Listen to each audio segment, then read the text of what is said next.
The coronavirus pandemic has disproportionately impacted our Hispanic and Latino communities. It's an ongoing problem the State Department of Health and Human Services is working to address. CBS 17's MACKENZIE STASKO is live in Raleigh. And MACKENZIE, there's an effort underway to provide more testing. Maggie, there sure is. We know that those communities have been hit hard by the virus, but today they were able to get tested for free here at the Mexican Consulate in Raleigh. Car after car and vans full of families driving through the Mexican Consulate in Raleigh to get tested for COVID-19. It is important because most of the time, the medical services are expensive.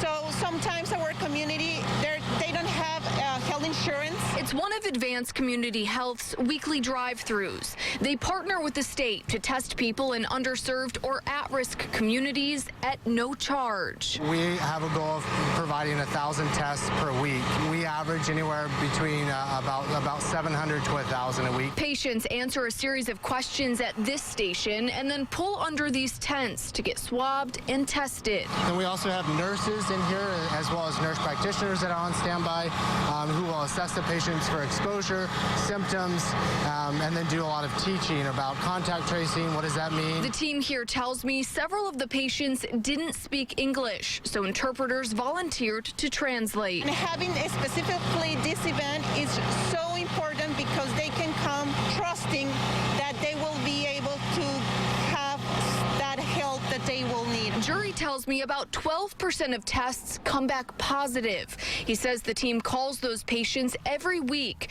to make sure their symptoms improve and that they don't need to be hospitalized. We do average about 2 to 3 points higher than the state average. We expect that because we're obviously trying to outreach to certain populations to make sure that, that they have access to testing.